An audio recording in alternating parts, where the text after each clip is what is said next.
So, hi, I'm BOOKSTROVERT Reviews, and today we have a very special podcast episode for the Author Interrogations. On the podcast, today we have, drumroll please, Mark Oshiro and Rick Riordan.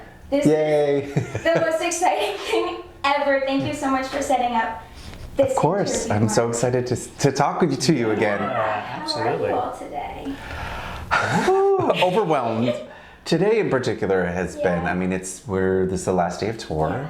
It is, we got some news today about Court of the Dead. I don't know if you know this. Do you want to talk about it?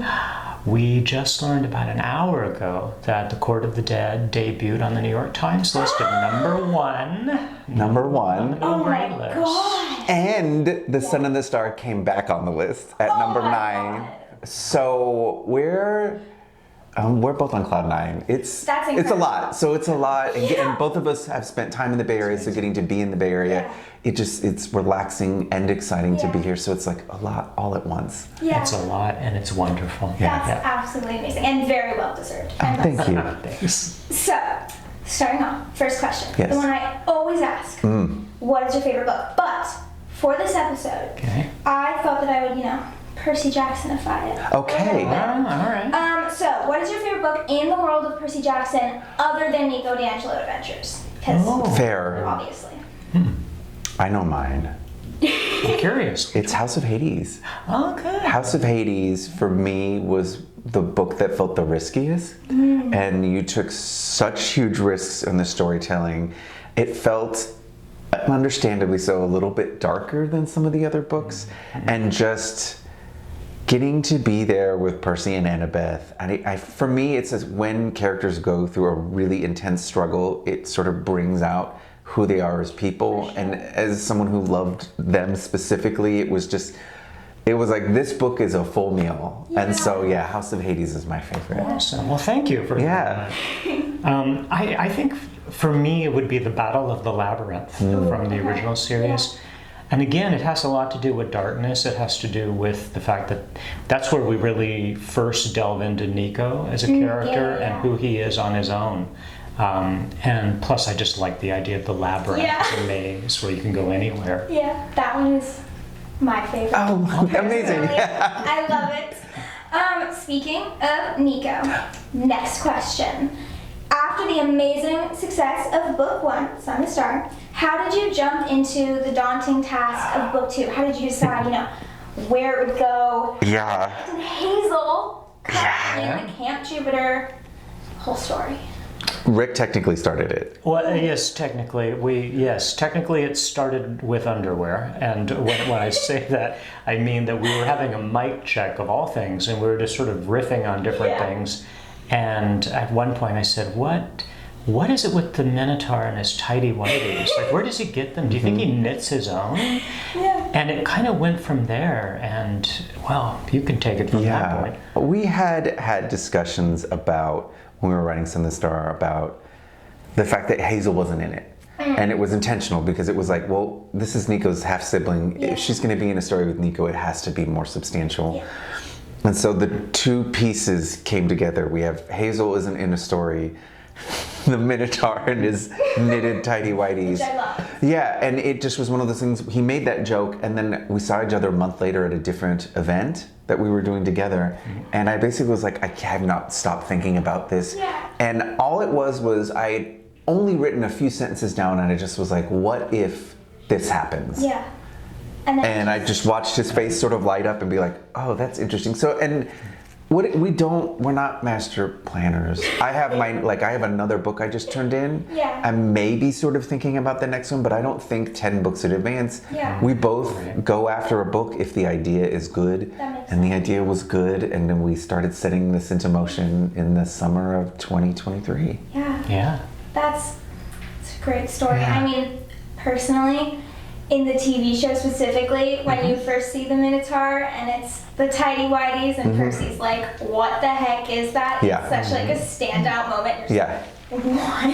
And it makes absolutely no sense, but it's like, incredible. We had to have a lot of conversations with the people at Industrial Light and Magic who did the special effects for that, and they were pitching different ideas, like, well, could it be this sort of shorts? And everybody was like, no, got to be tidy whities right out of the box. 100%. The thing. It is. You can't change the tidy Yeah, whities. you can't. It's just big no-no. Big no-no. So, after the story development, you started co-writing. Yeah. How was it different this time around? How did you use the things that you learned from each other last time? Did you like switch up good your question. tools easier? Was it different in any way? We have been saying on this tour that writing a book is never easy, but this book felt easier than Sun and the Star. Yeah. One, we figured out sort of how we write, what our process. Yeah, there was. But you know what, that familiarity, what was fun about it is it also meant we were more comfortable taking risks. So when the story started coming together, I wrote the initial outline and gave it to Rick. I just took as many wild swings as possible. Like, we've never done this. This has never happened in a person. Let's see what happens. And then every time I would get edits back from Rick, both on the outline and then when he would do his versions of the draft, it was like everything I like kind of softball launched, Rick would dial it up to 11. And so there was a freedom and this like exuberance in the way it came together that it's not that Son of the Star was a dour experience, but this felt very exciting. Yeah. It really did. Exuberant is a good word. The book, I hope it feels when you read it the same way it felt when we write it, and that we are having fun. We're just really loving this world and the new characters. I mean, I think that's something about middle grade YA books in general. Yeah. When the authors have fun with it, you can tell. Like, And it's I such a think space to. we want to have fun too. Yeah, that's again great answers. Y'all Great are questions. fire. They're so great. Okay, next question. In future Will and Nico books, what characters would you like to explore, either from like Greek mythology in general, or from past Percy books? Personally, I'm a huge fan of Calypso and Leo. That would be amazing to read more about. What are your thoughts? I love, first of all, how you just said in future books, like no question, it's going to happen. Well, I mean, duh. It's too good to stop. I mean, like Mark already said, I mean, we're not really huge advanced planners, and it really has to be, for me, it has to feel organic. It has to feel like it was generated out of, as they said, a solid idea that we're really excited about. I mean, we haven't had a whole lot of conversations about what ifs, but I don't know. Do you have any sort of hypothetical things that Very you want to throw hypothetical. out there? Very hypothetical. I do, but I don't know that I want to say them. Oh. Yeah. I will say, if we get to do this again, there's something in the Court of the Dead Yeah. that's like a thread Yeah. that will be You could pulled. pull it. Not could be, Could will be. Will be. Will be pulled. Okay. As for, this is not like me pitching this to Rick at this moment. If there were any other, I got asked this the other day, was there any other character I would love to write in some way, it would be Leo. Yeah. I'd be obsessed with Leo. Leo. Obsessed with Leo. Love. What a little fireball, and he's just so funny, and he's just very hilarious. interesting. I feel like there's a lot of potential there for new things we haven't seen. So true. Yeah, reading about him in like Heroes of Olympus. absolutely, absolutely. It was a great experience. It just opened up a whole bunch of doors I know. for you to think about. Yes, and right. Stuff.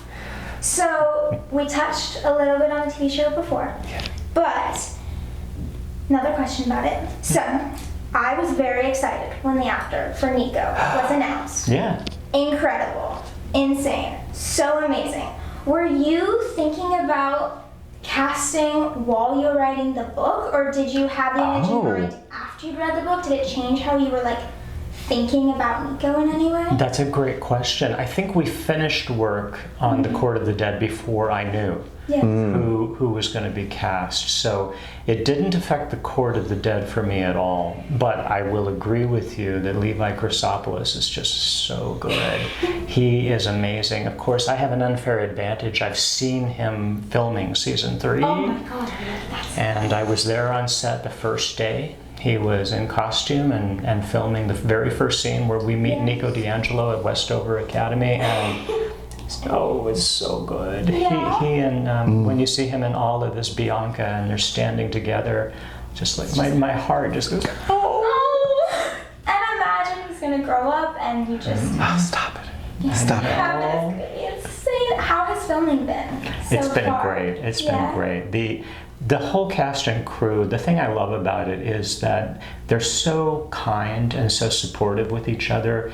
And everybody says that when they come to work. They say, this is a happy place to be. And I think amazing. they tell me that they all feel like they understand that this is really important work that they're doing and work that they believe in and are so genuinely excited and honored to be part of that.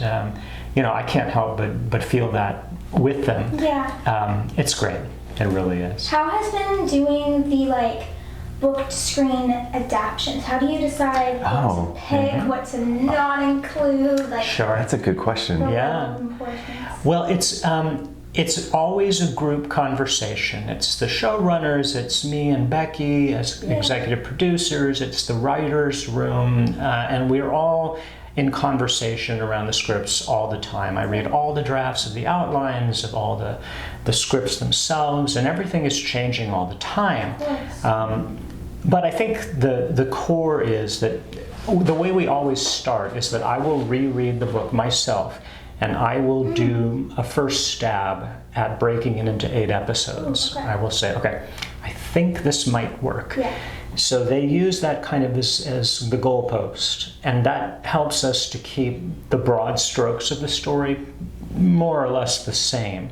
But within that, we're thinking about things like, we have third-person narration going on here. We're not going to be in Percy's head all the time. So how can we step away from Percy That's really interesting. and tell the same story, but from points of view that you didn't see in the books? And that is, I hope, interesting to viewers and to readers because, yes, it's the story, but you're getting to see content and backstory and a lot of things that make it feel a little more three-dimensional. Yeah. I like dual POV books. Yeah. Where you get to look in the mind and see what the other person's thinking of the character, and it's all very interesting to me because I'm a writer and character development is my favorite part. Right, it's the best part. It's the best part. It's incredible. What is your guys' favorite part of the writing? The writing process? Yeah. Oh wow.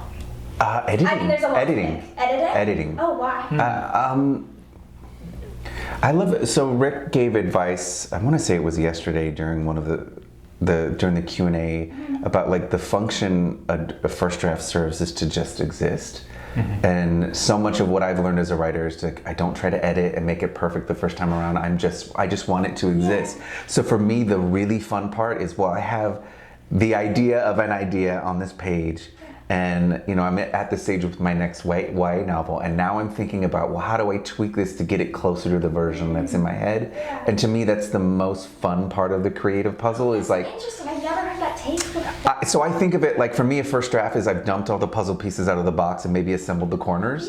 And now I'm trying to figure out how all the rest of the pieces fit in the middle. And so for me, that's my favorite part of the process. I love that. That's really great. I've never thought of it as a puzzle. Yeah. I like that a lot. I'd agree. I mean, the facetious answer is my favorite part of the writing process is ending it, is finishing it. But yes, I do love editing. Yeah. So you just mentioned a little bit of the tour last night. Tonight is the finale. The finale. How has it been so far? Final thoughts, wrapping up. How many books do you think you've signed? Oh, wow. 12,000, 13,000, something maybe. like that. It's a lot, yeah. Still processing, honestly. Somebody asked, what were the highlights? And I'm like, oh goodness, ask me in a week, because right now it's this massive, wonderful blur. But I don't even know what city I'm in, so I'm not reviewing. It's also, this time around, compared to the Sun and the Star tour, the crowds feel a little more feral in this beautiful way. I think some of it is affected by the TV show gaining. I think there are new demigods who are here, who are getting to who are getting to experience this for the first time. But the thing is, when they come to these events, it's not just us and the silliness on stage, but like they're meeting all of these other people who are like, wait, you're into this too? So we, like yesterday we were in Denver, and there was a contingent of cosplayers like right in the front. Oh my god. Who, by the way, as far as I understand it, did not plan, but all showed up as like pairs of characters. It was mind-blowing, and then they became friends, and so I think that element has also made this feel a little bit different. Bring people together. Yeah. And today that happened again. I heard from one of the booksellers that one of them said, go outside and find Nico and tell him, we need some help. And they went outside and said, Nico, and like 6 people turned around. Yes? Yeah. And because there were all the Nicos were present. Yeah, it's amazing. Yeah. Well, this has been the most incredible interview. Bookstoverts, we love you. Thank you so much. Life. Thank you so much, audience. Of course, go check out the new book, Court of the Dead. Your local bookstore, support your local bookstore, side note. Yeah, thank you so much. Thank you. Thank you, Bookstrovert. We love it.